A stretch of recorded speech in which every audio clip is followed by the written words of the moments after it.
নমস্কার বন্ধুরা, কীরকম আছেন? আশা করি সবাই ভালো আছেন, ভালো থাকবেন ভগবানের আশীর্বাদে। আজকে আপনারা ভাবছেন না আমি কেন হাসছি। হাসার রিজন হলো, দেখুন,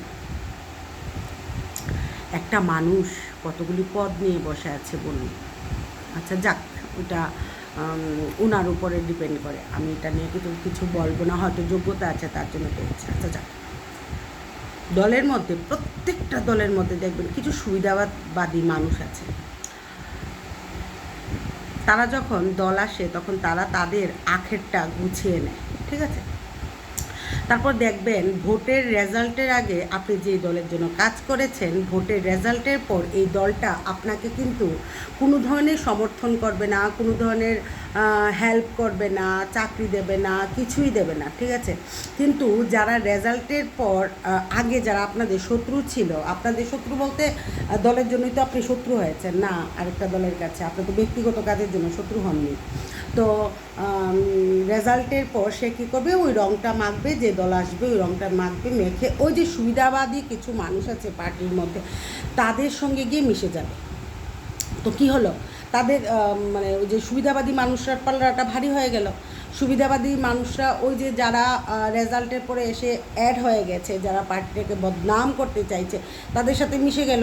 তো যারা ঢুকে গেছে তারাও সুবিধা পেল নতুনভাবে। রেজাল্টের পরে যারা ঢুকে গেছে তারা তাদের মানে তাদের সুবিধাগুলি নিয়ে নিল, সুবিধাবাদীরা তো নিলই, কিন্তু যারা রিয়েলভাবে খেটেছে সরকার চলে যাওয়ার পর তাদের মার খেতে হতেও পারে, হ্যাঁ, তো তাদের কিন্তু কোনো ভ্যালু নেই। তো যারা এরকম ভাবছেন যে সরকার যাওয়ার পর ওদের গায়ে হাত দেবো, আপনারা একটা কথা চিন্তা করবেন, আজকে সে যে আপনার বন্ধু ছিল, ঠিক আছে, আজকে আপনার সে শত্রু হয়ে গেছে, কেন না দলের জন্য, ঠিক আছে? তো যারা সুবিধাবাদী, যারা সুবিধা সরকারের মানে দলের ভিতরে থেকে দলের থেকে সুবিধা নিচ্ছে তাদের উপরে অ্যাটাক করবেন, কিন্তু যারা কিছুই পায়নি তাদের উপরে অ্যাটাক করে কোনো লাভ নেই। তো আমি বলছি, এই যে সুবিধাবাদী মানুষরা কিন্তু সব দলের জন্যই কিন্তু খাতারনাক। আর যারা রেজাল্টের পরে মানে ভোটের রেজাল্টের পরে দলের মধ্যে এসে বলে আমি এই দলের মানুষ, তারাও কিন্তু খাতারনাক। তারা যে দলটা আসবে ওই দলের মধ্যে ঢুকে পজিশনটা করবে এবং ওই দলটাকে বদনাম করার জন্য বিভিন্ন ধরনের চক্রান্ত করবে। তো আছে কিছু এমএলএ মিনিস্টারও এরকম আছে সুবিধাবাদী, আর কিছু কার্যকর্তারাও এরকম আছে।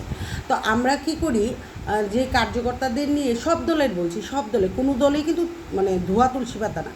তো যারা মানে দুঃখের মধ্যে সঙ্গে ছিল যে কার্যকর্তারা, তাদেরকে কী করে আসার পরে সিংহাসনে বসার পরে তাদেরকে ছুঁড়ে ফেলে দেয়। বলে না, একটা কথাই আছে না, মানে রাবণের মানে সিংহাসনে যে যায় সেই কিন্তু রাজা হয়ে যায়, রাবণ হয়ে যায়। তো যারা দুঃখে আপনার সঙ্গে ছিল সব দলের মধ্যে আছে, তাদেরকে আপনারা কী করছেন, ছুঁড়ে ফেলে দিচ্ছেন। আর যারা নতুন এবং যারা সুবিধাবাদী তাদেরকে নিয়ে কাজ করতে চাইছেন, পারবেন না তো।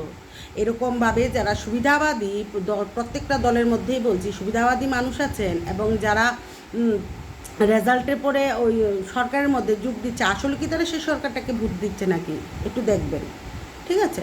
পারবেন না তো তাদের নিয়ে কাজ করতে, কারণ যারা দুঃখের সময় আপনার সাথে ছিল তারা সত্যিই কিন্তু আপনার দলটাকে ভালোবাসতো, মানে সে ভাবতো এটা আমার নিজের দল, নিজের ঘর। কিন্তু যারা সুবিধাবাদী তারা যে কোনো সরকার আসলেও সরকারে ঢুকে যাবে, সুবিধা নেওয়ার চেষ্টা করবে। তো আমি প্রত্যেকটা দলকেই বলবো সুবিধাবাদীদের কিন্তু একটু চিহ্নিত করে রাখবেন, ভবিষ্যতে আপনাদের কাজ দেবে। তো আজকের জন্য ভিডিওটা রাখছি, টাটা, বাই বাই, জয় হিন্দ।